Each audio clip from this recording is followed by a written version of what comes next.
All right, U.S. history students.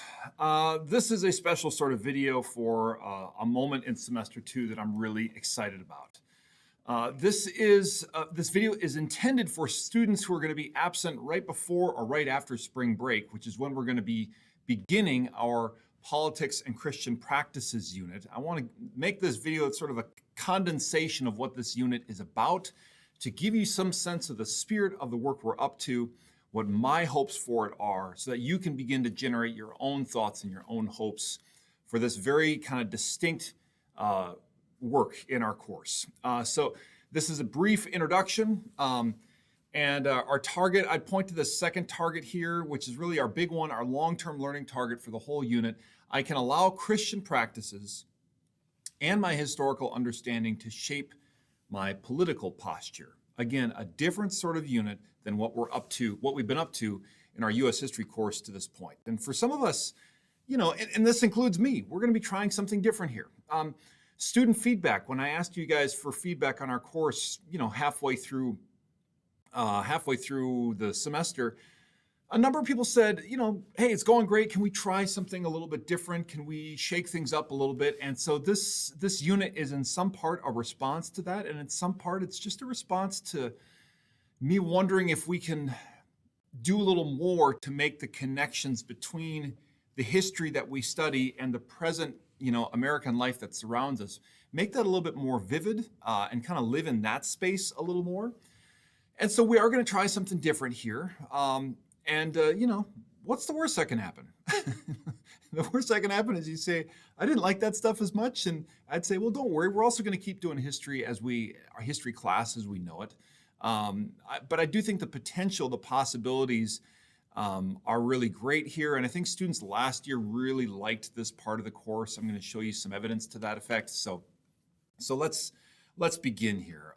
What's happening here? So what this unit is not about like one period in American history per se, but it's a period where it's a reflective opportunity to slow down and consider us and politics, right? We as individuals and our political posture, and wondering about ways that our own political posture and our own politics today is shaped, is leavened, or deepened by having a historical understanding of what's happened in America's past, but also is deepened and oriented by our Christian faith and by some particular practices in our Christian faith. And so it's about developing our own political posture for all of you as young adults as you get ready to head out into the world. And we're going to do a regular unit of U.S. history at the same time here in the month of April, kind of popping back and forth. And there's sort of like 3 basic components of this unit over the next month or so as we work through this. I think component 1 is just kind of discussing and reflecting in class.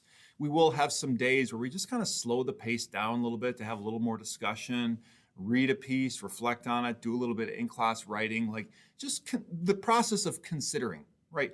We want to be thoughtful practitioners of politics. We want to be thoughtful participants in politics, and that involves sometimes thinking before we talk, like always a smart policy. And so we're just going to practice that a little bit in class.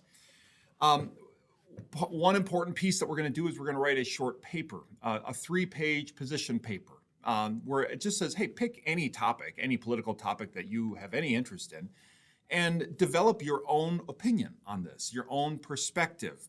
And again, connect that perspective or leaven that perspective with your historical understanding, and also shape it and orient it through your Christian faith. And so to take, our deepening historical understanding, our knowledge of, and the way we are shaped by the Christian faith, and let's apply that to the realm of politics on one particular question. And then the last piece that we'll get to maybe toward late April, so not for a few weeks now, is we'll sit down and actually have a conversation about politics with another person and reflect on what that experience was like. So in-class discussion and reflection, a position paper where it's just about our own understanding and developing our own perspective, shaped by these other factors, and then the process of engaging with somebody else on this. That's the 3 pieces. I believe it's going to be really meaningful for us. If we look at the month of April, here we are. So like we are, right after spring break, we spend a few days just sort of working on this and getting up and rolling. And then you notice that we also have days where we're focusing on the topic of World War II or the Cold War. And we just kind of go back and forth as we do this. During April, I don't assign any homework reading because we'll be working on this Politics and Christian Practices unit. During the month of April, for Unit 8, there is a Unit 8 scrapbook for any student that's found it valuable or who want to get the extra credit for it. But if you just say, I don't want to do that scrapbook because I want to kind of clear the decks and make space for this Politics and Christian Practices unit, that's fine too. 100% your choice. This is similar to what we did in semester 1 with our formational research paper. And this is, semester 2's version of that formational research paper. This is what I hope is formational work as we sort of consider the realm of politics for us. Why would we do this? Well, like that formational research paper, on some level, guys, I ask students to do a bit of writing because this just prepares us for the life that we'll do in college. Like, writing is thinking, as we know, and so like as we go deeper into our educational work, we just do more and more thinking, more and more deep thinking. And so I want us to kind of get used to that process. And I'll help you along the way. There's lots of supports. There's lots of doing rough drafts and checking in with Mr. Welle, and I'm helping you through some stuff. And so there's plenty of things there that are just basically to help you to get a better grade in this course, to help you get prepared for college, and I think, frankly, to help you get prepared for citizenship and all that sort of stuff. But basically for grades, for the grades story, I want to help students with their grades. Grades matter to me, and I know they matter to you, but I'm also always, as you guys know, thinking beyond grades, right? So yes, we have grades, and that's really important, and I want to help you, but what else?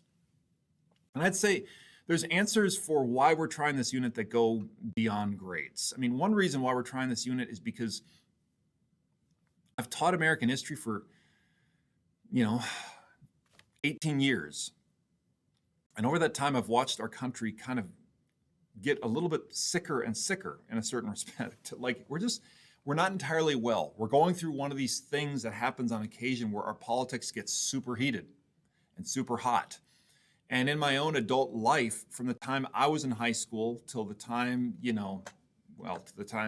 till more recently, and I assure you this process has gotten worse since 2017, liberals and conservatives, Democrats and Republicans have sort of drifted further and further away from each other, right? There's less and less common ground in the center, and there's more and more kind of like people pulling toward the polls, toward the outside. And in that process as well, we see between 2016 and 2022, Democrats' estimation of Republicans has gotten more and more negative. Republicans' estimation of Democrats has become more and more negative, right? More and more Democrats view Republicans as being closed-minded and dishonest. More and more Republicans are viewing Democrats as being immoral and lazy and unintelligent. We're losing our ability as Americans to have anything positive or anything charitable or anything kind of good faith to say about the other side. And we don't need to agree with each other. I want to be really clear. We've seen that American history is not a history of everyone agreeing with each other. And I've told you on a number of occasions, I'm kind of a skeptic about unity. I don't think unity is necessarily the most important thing. But wow, we're really getting into a funky place. I don't think COVID-19 helped that process. I mean, you're free to disagree, but I didn't see that happening. And so we're just looking at this fracturing. We're looking at this brokenness. And we can't fix that. Students, I absolve any of you of the need to feel like we're going to fix that. But I do have the sense of like, there is a need, there is a wound, and maybe we can do a tiny bit of work to just consider that in our own lives, in our own sphere and circle. I think a lot of my students, just like a lot of their families and my friends and me, have begun to embody some dysfunctional politics or dysfunctional political approaches, whether there's the people who are just sort of like in constant arguing mode and they feel like that's the right thing to do. They need to pursue justice by sort of constantly barking at people, whether those people are interested or not. I think there's a lot of folks who are sort of like the Homer Simpson meme of just, I am getting out of here and I am disengaging totally from the realm of politics and seeking justice because this is crazy and screwed up and I want nothing to do with it.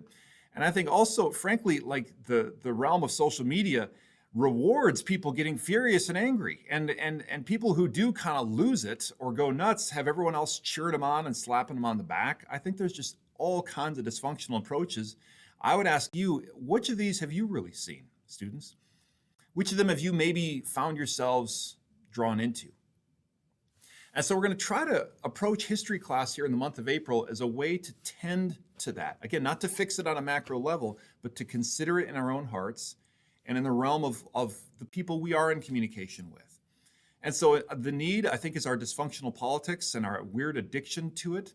And we will be doing reflection and learning. We will do some research. We'll do some writing. We'll do some conversation. There is a real audience for this, and I think along the way we will embody the Southwest through lines of being lovers of others because we're loved by God. We will be seekers of justice, and we will be idolatry discerners. That is my hope for us through all this. And here I think I want to finish with my deep hope for this unit, that we will use our Christian practices and skills and our understanding of history to sharpen our kingdom perspective on contemporary political issues. So that we find the sort of sweet spot between politics. Yes, politics is very important and good to do. Our Christian faith and our historical understanding. And when we can find where the three of these meet, we can live in balance. When we find where the three of these meet, then we are sort of integrating the different parts of ourselves, and we're bringing a healthy voice into the sphere of politics. And it's hard to do, but I want to see if we can get a chance to practice finding that place together, students. That's my hope for all of us here. Last year, at the close of the process, students wrote, "I love being able to develop my political beliefs and show compassion for those who have different opinions than me." Or another student said, "I love the political position paper. Being able to think through a topic and formulating our thoughts was more meaningful than a normal paper. It was an opportunity to expand our thinking about how we can bring a Christian perspective to politics." And the last one, "I definitely enjoyed the paper the best. It was life-giving for me to research and develop a thoughtful position on an important topic." This was a popular part of our unit. More thoughts. A student said, "I experienced fighting the sense that I'm always right and that people should believe what I believe, and I got to embody gentleness and self-control during our conversation." Or another student, "This unit helped me grow in my faith because it allowed me to have a meaningful conversation with someone that I disagree with politically. But I was given guidance on how to have that conversation. I found it cool that this unit put an emphasis on listening to others. Our world needs more of that." I would agree. I think part of my last thought here is that I want us to be able to embody the fruits of the Spirit. We're going to talk about the fruits of the Spirit: love, joy, peace, patience, kindness, gentleness, faithfulness, self-control, these things, and how in our politics, it's important to have opinions grounded in fact, grounded in reason, grounded in our faith, grounded in historical understanding. It's absolutely important to do that. And it's also important with others to embody the fruits of the Spirit. And when we do embody the fruits of the Spirit, then when we engage with people who disagree with us, which we will, then we are able to stay in relationship with them. And if we do not embody these fruits of the Spirit, then when we engage with people who we disagree with, which we will, then relationships are going to break down. And so this is a Christian practice that I think is essential for living in a culture where we're going to be in disagreement with people. So having our own opinions, formulating like opinions that are true, beliefs that are true is very, very essential and important. Hear me, young Christian, that's very important. But it's also essential to embody the fruits of the Spirit with people who we disagree with. And we're just going to talk about that a lot this unit. So would you please be in prayer? Please be in prayer for this unit. Start to consider the work that is involved. I know that on Google Classroom I've posted some of the stuff, so you can start to look at the specifics. Email me if you have questions. Otherwise, just be in prayer for this work. And I look very much forward to starting it up with you. Thanks, students.